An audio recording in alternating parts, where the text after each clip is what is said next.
garlic sa taas para mabango.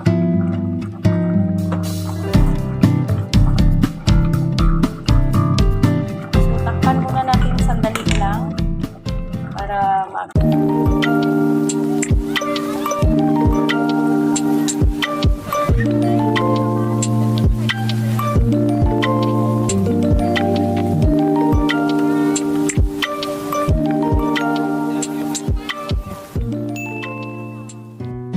Hello mga palangga!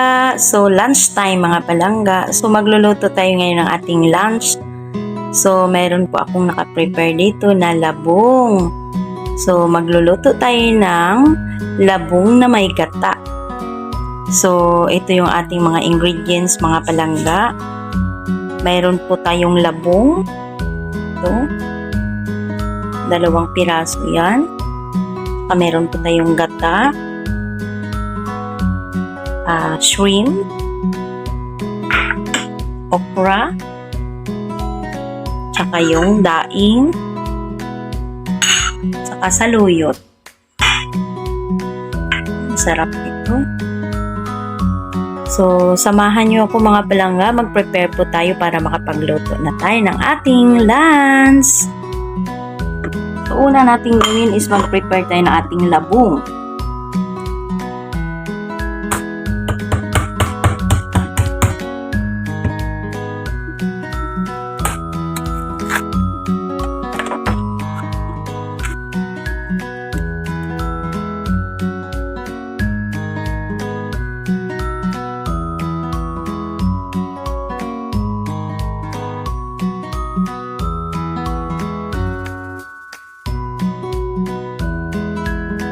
Ganito na siya mga palangga, lilinisin lang natin.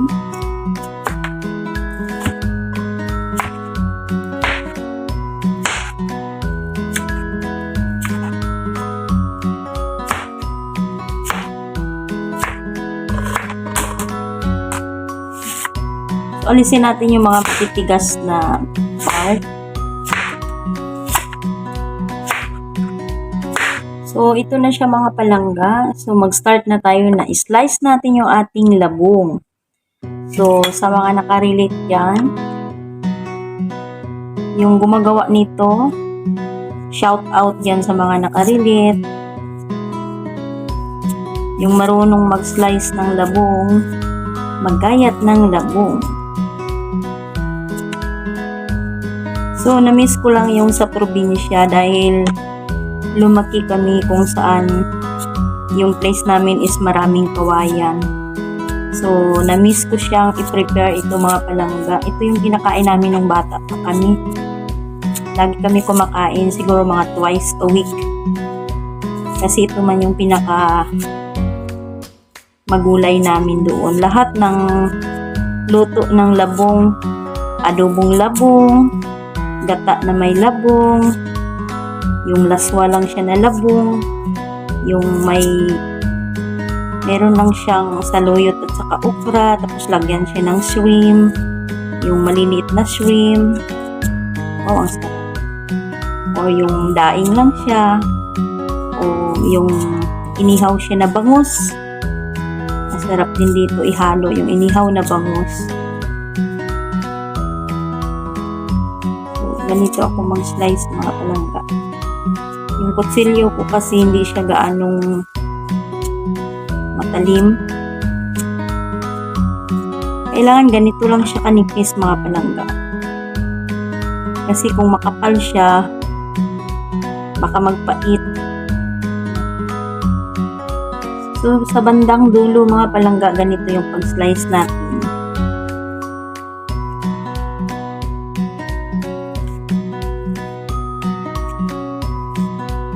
Ganito siya mga palangga, oh. Pero pwede pa rin yung circle siya. Gusto ko kasi ganitong style lang para mahaba siya. Pwede pa rin yung circle mga palangga. So, pagkatapos natin na ito is iboboil po natin ito mga palangga.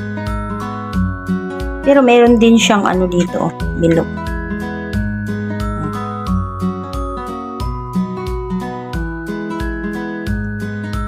So, ito na siya mga palangga. I-boiled muna natin siya. Hugasan natin siya ng 2 pieces. Tapos, ilagay natin siya dito sa ating kaldero. Tapos, pakukuluan natin ito mga palangga para hindi siya mapait. So, ayan, i-boiled muna natin siya. So, kumulo na siya mga palangga. Yung ganito mga palangga, kunin natin itong mga bula na to. Oh. Kasi ito yung papait daw. Ewan ko. Ano ba ang connection dito sa bula? Pero ito yung ginagawa ng nanay ko noon. Na pag pinapakuluan ito, tanggalin daw tong mga bula-bula sa taas niya, bubbles. Yan. Hanggang sa mawala yung bula, sabi ng nanay ko, o pwede na daw yan ihaluan ng mga, kung ano man po ang ating ihalo, mga daing, or inihaw na isda, or lagyan siya ng gata. Pero, hayaan muna natin siya na kumulo para maluto yung ating labong. So, habang nagpapakulo pa tayo ng ating labong dyan, magluluto muna tayo ng ating shrimp. Iluluto muna natin siya, ipa-fry.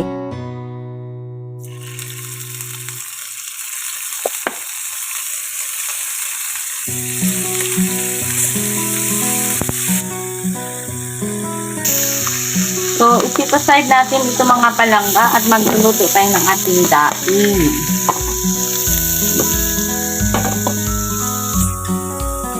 Magluluto tayo ng ating daing. Ayan. Luto muna natin ating daing.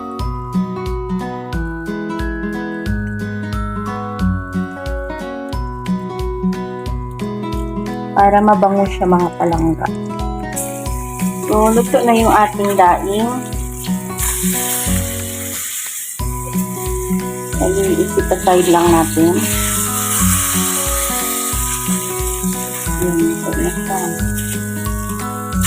Sarap pa rin din ito kainin mga palangga, ano?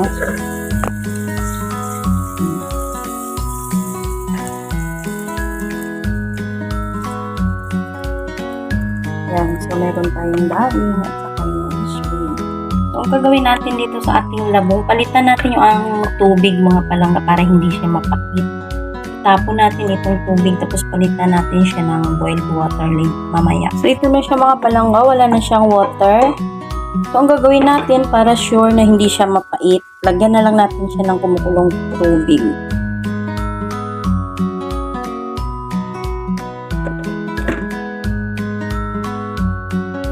Yan, gusto ko konti lang siya kasi maglalagay tayo mamaya ng gata. So, kumulo na siya mga palangga. Ilalagay natin yung gata para maluluto siya.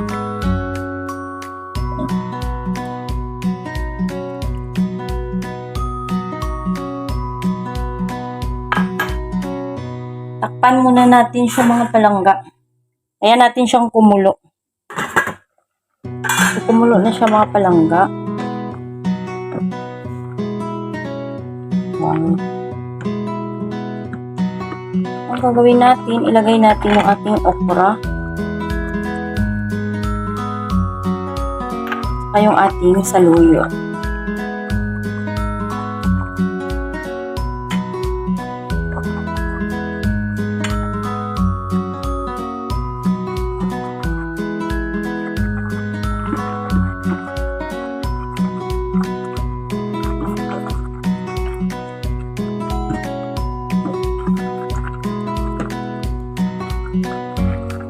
So, takpan muna natin.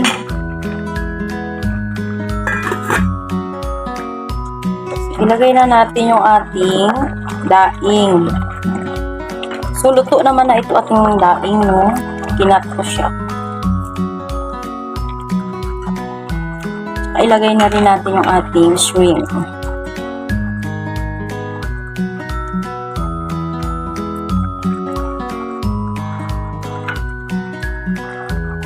Lagyan natin siya ng garlic sa taas para mabango.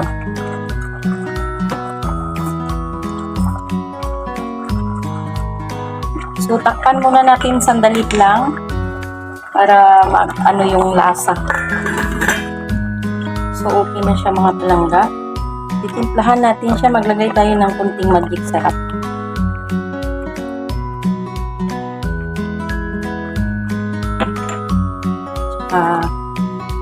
Kunting asin.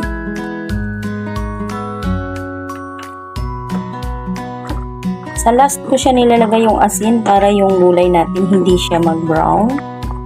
Green pa rin siya mga palangga.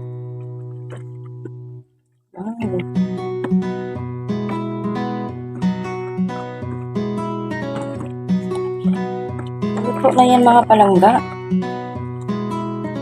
Ito na yung ating ginataang labong.